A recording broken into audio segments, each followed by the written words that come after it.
When the construction crew started tearing down the walls of the abandoned school wing, what they found behind the bricks made one of them puke his guts out.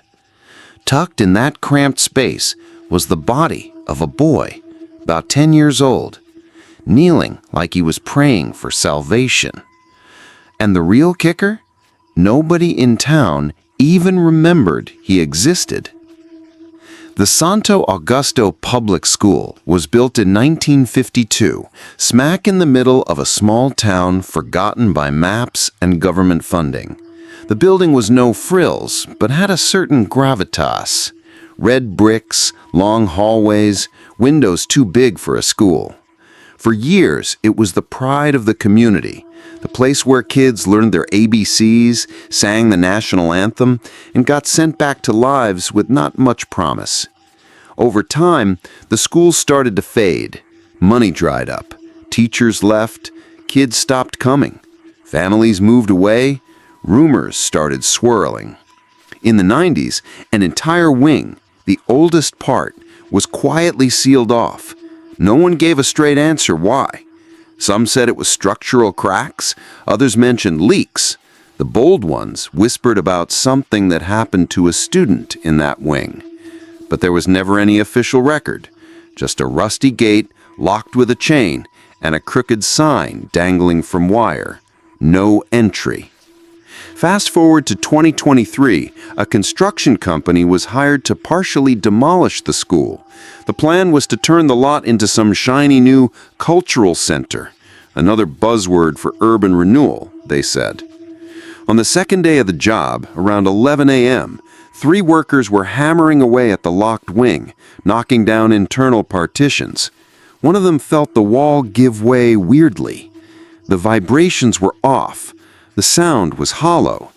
When they started pulling bricks and scraping plaster, they found a small cavity, like it was built on purpose, and there he was. The body was curled up tight, knees tucked, arms crossed over his chest, like he'd been walled up alive, or maybe posed after death to look like he was praying. His face was eerily preserved, eyes wide open, skin ghostly pale. The silence in that moment was so thick, the workers said it felt like time froze. One passed out, another hurled. The third called the cops, voice shaking like a leaf. Word spread through the town like wildfire. The school became a circus. Reporters, nosy locals, parents of former students, everyone wanted to know who was this kid. But no answers came. The body was taken to the coroner's office. Forensics found no clear signs of violence, no stab wounds, no blunt trauma. But the real gut punch came later. There wasn't a single missing person report that matched. Not one police record in the last 40 years described a kid like him. And it gets weirder. The school's records, old paper files, dusty folders, had no trace of him. No extra students in any class. No teacher remembered him. No neighbor recognized his face. No nearby school had a missing kid on file. It was like he'd been placed there without ever officially existing. The police labeled it a discovery of an unidentified body, but the details started eating at them. The kid's clothes were in good shape: a sneaker, blue jeans, a white shirt with a blue collar. They looked out of place, like something from the 90s, but the body's preservation seemed fresh. Experts couldn't pin down a dated death. The current principal swore that wing was never touched, and old records had gone missing years ago. But one detail nobody could shake. Clutched tight in the boy's right hand was a small piece of paper smudged with charcoal. Scrawled in shaky handwriting were the words, "I wasn't the only one." That's when the case stopped being just a police matter. It became something nobody was ready to dig into. The East Wing of Santo Augusto always felt off. Even when the school was still bustling, kids avoided it. Not out of fear exactly, just unease. The walls were darker, the ceiling creaked constantly, and the windows had bars on the outside, which wasn't normal for classrooms.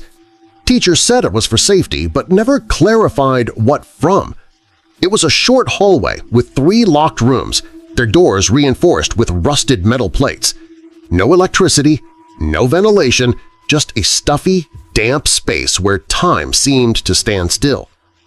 In 1991, without any official notice, the school board ordered the wing shut down.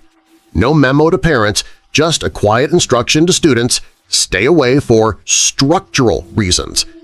And just like that, the whole hallway vanished from the school's daily life. But the rumors kicked off right away. Some said a kid had a meltdown in room 3 and attacked a teacher. Others whispered about a fire that nearly killed a student during a science class. But there were no police reports, no news articles. It was like everything had been erased. Years later, 90s alumni would recall hearing noises from behind the wall.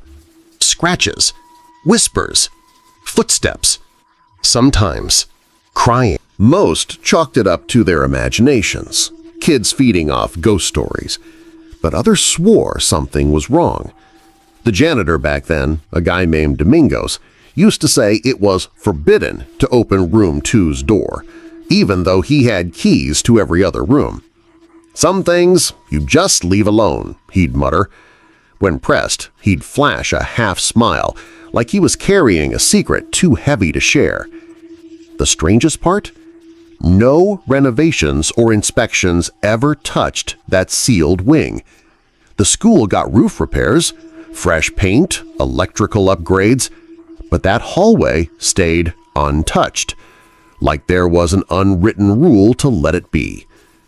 Principals retired, teachers moved on, generations passed, and nobody dared break through the wall. Until that day. When the wall came down and the boy's body was found, the workers noticed something else.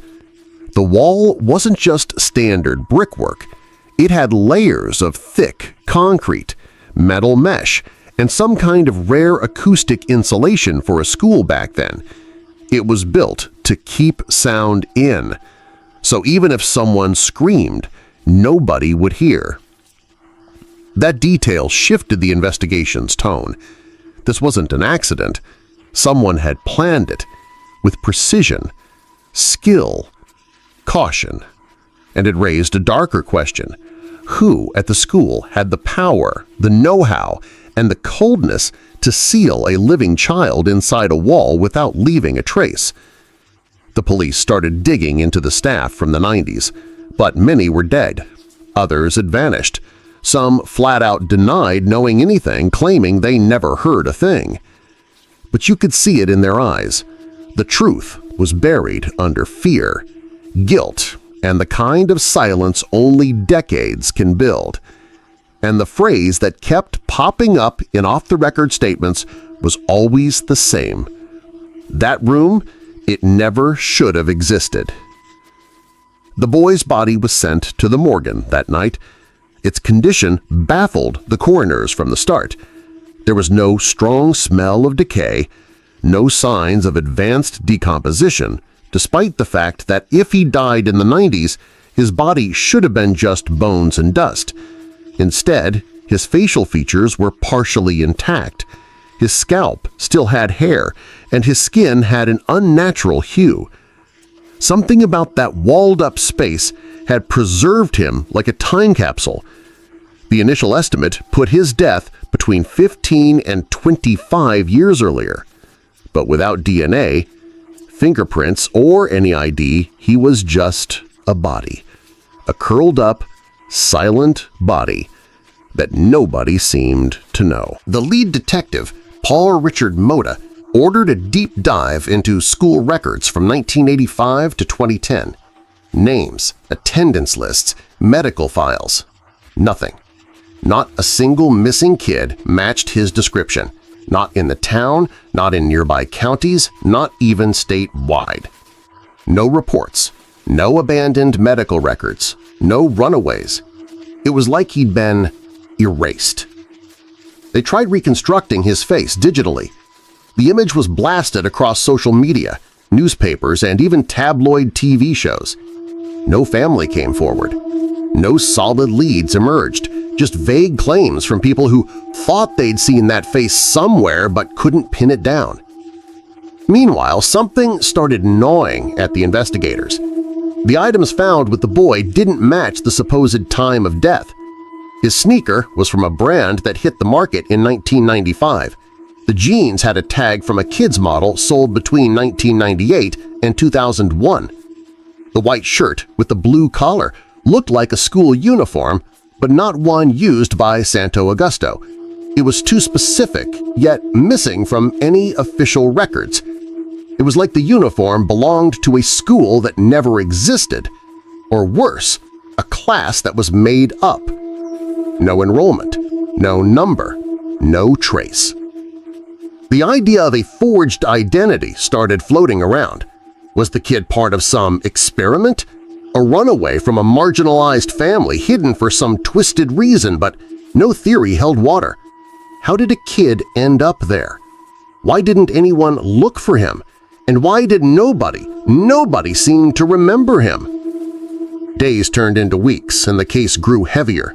The town's silence started to feel suspicious. Some locals crossed the street when they saw news crews. Others dropped cryptic lines like, "That kid, he wasn't from here," or "Some stories are better left buried." But the fact remained, a dead boy was found walled up in a school, wearing everyday clothes, no wounds, no name, no trail.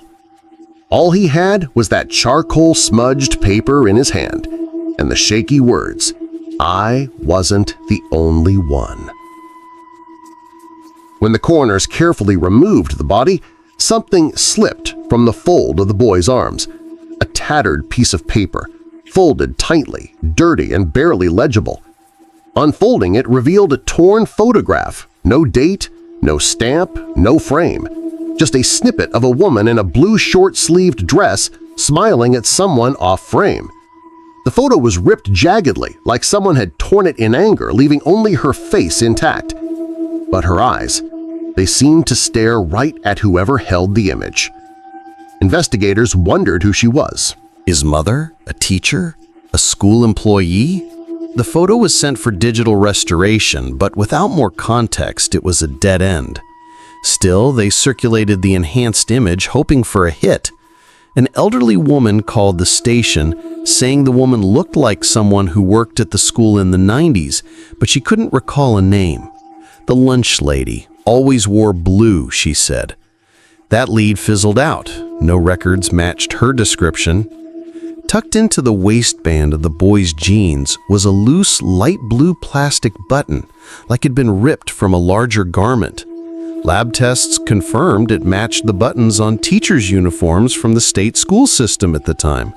So the boy was carrying two items tied to adults, a torn photo and a button.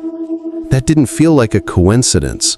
A forensic psychologist brought in on the case threw out a chilling theory. Kids in extreme fear often cling to objects that feel safe, symbols of affection or protection. Maybe the boy hid these items instinctively before being sealed up. Or maybe someone left them with him. Out of mercy? Guilt? The photo was wrapped in makeshift plastic, likely school tape, like he or someone wanted to protect it at all costs. It was his last link to the outside world. But if it was someone he loved, why was the photo torn so violently? A psychological profile started to form. This wasn't a simple case, not abandonment, not just a hidden body. It was something deeper, more personal. Maybe the person he trusted most was the one who locked him away. And before the end, he held on to the only proof of it, a memory and a fragment, a picture of someone who once smiled at him, but likely betrayed him. At this point, a new question started haunting the investigation. What if the woman in the photo was still alive? And what if she was close by? 3 weeks after the story broke, the case hit a wall. No new leads, no ID, no real progress. The town started to move on. Then, out of nowhere, a game changer. A plain brown envelope, no sender, dropped off at the police station during a rainy night. No working cameras, no witnesses, just one word scrawled in black marker, Archive 91. Inside were photocopied pages, some with Santo Augusto's letterhead, others torn from internal reports, stamped and scribbled with handwritten notes. None were officially filed. The content was chilling. Cold clinical notes like unusual response to prolonged isolation, persistent refusal to address adults by formal titles, repeated drawings of female figures with ambiguous expressions. In the margins of several pages, a code kept showing up, T91A. Investigators started digging. Cross-referencing old education department files revealed that in 1991, Santo Augusto ran an experimental class as part of a program called the Cognitive Adaptation Project. It was shut down the same year, and its records wiped. Weirder still, the project's roster listed 12 students, but their names were blacked out. Only one was partially legible, Gabriel, no last name. Too common to trace, but enough to blow the case wide open. The lead detective cross-checked the project's timeline with old-school photos. In one class photo, the standard group shot, something unsettling stood out. In the background, slightly out of focus, was the same face as the boy in the wall, sitting in the last chair. The image was blurry, but the resemblance was unmistakable. He was there, alive, in the class. But here's what sent chills down everyone's spine. The class photo showed only 11 students seated. The boy in the wall was the 12th, and nobody seemed to notice him back then. Image experts found no signs of tampering. The photo was real, printed, aged, legit. But it featured a kid who never appeared in any official records, sitting in the back, staring straight at the camera. The same blank expression as the body in the wall, the same empty gaze. The investigation hit a dead zone. How do you explain a kid with no name, no records, but captured in a real photo? How do you justify a publicly funded school program vanishing, with all its players gone? Gabriel became the only thread left dangling in this web of silence. But the town didn't want to pull it. Some started demanding the case be closed. Others called it a media hoax.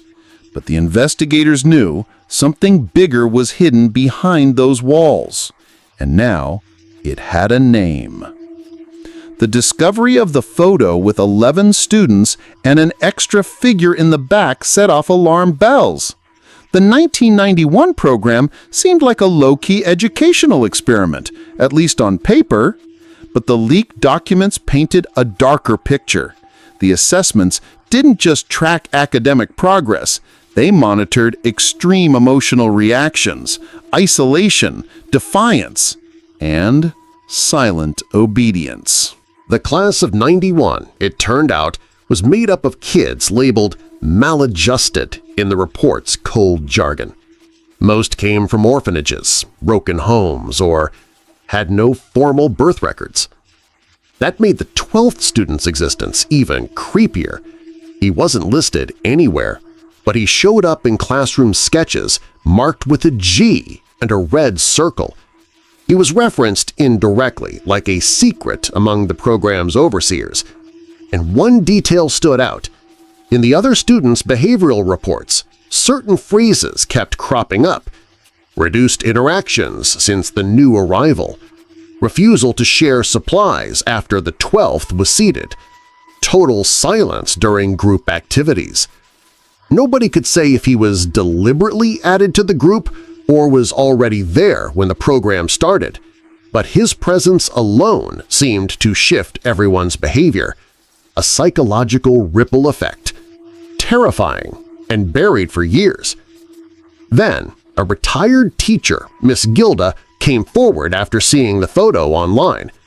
She'd taught remedial classes for that group for just 2 weeks. She remembered a boy who never spoke, always sat at the back, even when the room was empty. When she asked the coordinator about him, she got a curt reply, "He's not in your class." When she pushed for his name, she got a glare and a warning, "Focus on the 11." Gilda said that once she assigned a free drawing task. While the others drew houses, trees, or animals, the boy in the back drew a wall. A gray wall with a figure trapped inside, arms pressed to its chest like in prayer.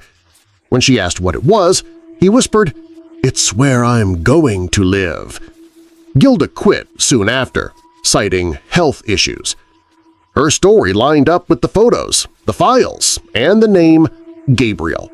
Everything pointed to the same truth. The boy in the wall was the forgotten student, ignored, silenced, the piece that didn't officially exist but was there the whole time, the 12th student of Class 91. But why was he erased? Why walled up in the school? And most importantly, who decided he had to vanish without a name, a voice, or a story? The answers felt far off, but one certainty took root. Class 91 wasn't just a class. It was an experiment, and that experiment cost a life. She walked into the station slowly, her face half hidden under a floral scarf. Yolanda, 82, a former janitor at Santo Augusto. She'd worked there through the 80s and 90s, retiring quietly. Her name wasn't in any staff records, typical for contract workers back then. But after seeing a news report on the case, she decided to break what she called her pact with the ghosts. Her voice didn't shake with fear. It carried something worse – guilt. She said she cleaned the school's hallways every evening after classes, but one day a week she was told to clean the locked wing, always when no one else was around. A supervisor instructed her not to ask questions, just sweep, pick up papers, empty the trash. But there was one room, room 2, she was never allowed to enter. It was always locked, but sometimes she heard footsteps inside and a soft voice, whispering, a child's voice. One evening, while grabbing a bucket at the end of the hall, Yolanda saw him, a boy, standing by room 2's door. He wore a uniform but was barefoot. He stared at her. No words, no smile, no blink. Just watched. She froze. When she looked away for a split second and back, he was gone. The next day, she told a fellow janitor what she'd seen. The woman clammed up. Half an hour later, Yolanda was called into the principal's office and chewed out. The supervisor told her, "You didn't see anything, and you don't want to lose your job over nonsense, do you?" After that, Yolanda never set foot in the locked wing again. She requested outdoor cleaning duties, but she never forgot the boy's face. When the news showed the body found in the wall, she knew instantly. "It was him," she said. "That look, it was the same, like he was begging for help without opening his mouth." Her story couldn't be used as formal evidence, but the investigators knew she wasn't making it up. Her details matched the room, the timeline, the sounds, even the exact spot where the body was found. More than that, her reaction wasn't dramatic fear. It was quiet regret. "I should have said something sooner," she kept saying. "But nobody would have believed me, and now it's too late." As she left the station, Yolanda dropped one last line that stuck with the team. He wasn't just another kid, he was the secret. And that school? It was built to hide him. Her words sparked a new theory. What if the boy wasn't just forgotten? What if he was kept there? By teachers, staff, the principal, knowing he existed, but pretending he didn't. From that moment, the case wasn't just about a hidden body. It became a story of collective silence. And the scariest part? Maybe everyone knew what happened in that room. And only now, someone dared to remember. The Monday after Yolanda's statement, an anonymous call came into the station. An old man's voice saying only, "Look in the attic. What he left is still there." The line went dead before they could trace it. They followed the tip anyway. The school's attic was a dusty, cramped space packed with old boxes, broken furniture, and torn bags. It looked like time itself had forgotten the place. But in the darkest corner, under a stack of wooden chairs, they found a blue box with the old State Education Department logo. No record of it existed. And inside was exactly what the caller promised: evidence. Notebooks, small, child-sized, dozens of them, all written in the same shaky handwriting, all signed Gabriel on the back cover. The name that had been scrubbed from records, the name nobody could confirm. He existed, and he wrote. The pages were filled with drawings. Many were repetitive, like coded messages. The most common showed a hallway with locked doors and a figure standing in the corner. The child, sometimes standing, sometimes lying down. But in nearly every sketch, the figure had no eyes. There were also drawings of faceless adults surrounding the child, some with outstretched arms, others holding objects. In one, an adult gripped a hammer. One notebook stood out for its chilling detail. In the final pages, a simple but haunting image, a gray wall with a hole and a child kneeling inside. At the top, in crooked letters, "Nobody hears you here." The investigative team sat in silence for minutes. Nobody knew how to react. This wasn't a theory anymore.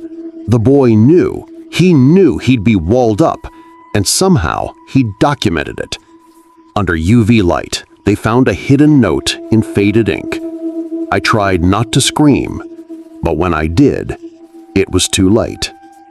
This evidence changed everything. It wasn't just a cover-up.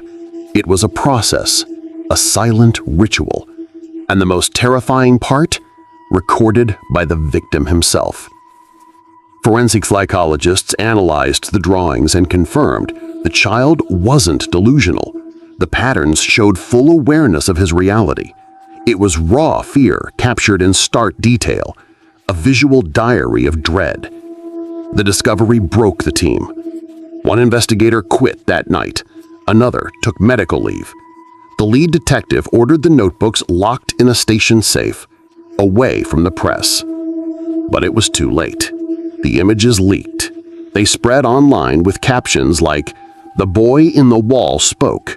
You just didn't listen." The school was shut down indefinitely. The box was sealed as sensitive material. But one question haunted everyone who saw the drawings. Who draws their own end with such calm? And worse, how many notebooks like this are still out there, waiting to be found? As the investigation dug deeper, Santo Augusto became a national symbol of institutionalized silence. Interviews were censored, public records vanished, and the school's lot was placed under state confidentiality for structural safety reasons. Officially, the building was set for demolition, but then, out of nowhere, a new order came from the infrastructure department. Quote, "Keep the east wing intact. Contaminated area. Biohazard risk." Unquote. The excuse sounded technical, but felt like a dodge. The truth? That part of the school was sealed off with heavy tarps, metal gates, and overnight guards. Nobody could get near it. Not reporters, not locals, but the town, it still heard things. Benedito, a neighbor who's lived by the school for 23 years, says he hears rhythmic tapping from inside the locked structure at night. Always the same pattern. 3 taps, a pause, 3 taps, a pause. like someone on the other side is still begging to get out. Other residents report faint cries of a child, even with no power connected. And the creepiest part? Teachers at nearby schools started noticing an odd trend among their students. Young kids drawing the same gray wall, the same kneeling child, the same crooked words. Nobody hears you here. None of these kids knew about the case. Neither did their parents, but the drawings kept appearing. One, by a 6-year-old girl, showed the inside of the sealed wing in detail, impossible unless she'd been there. When asked where she saw it, she whispered, "In a dream, the boy showed me." The psychological fallout spread. Parents pulled their kids from nearby schools. Teachers requested transfers. A priest was called to bless the area, but left without finishing. He only said, "Something there doesn't take to prayers." Today, the East Wing still stands, fenced off, silent, untouchable, but alive. Gabriel's body was buried as a John Doe. No ceremony, no headstone. But his notebooks, the drawings, the notes, the charcoal message are still locked away. And the final words he wrote, found on the back of the last page of the last notebook, were never shown to the press. But one investigator leaked them anonymously. They read, "Don't forget me, because if you do, I'll come back."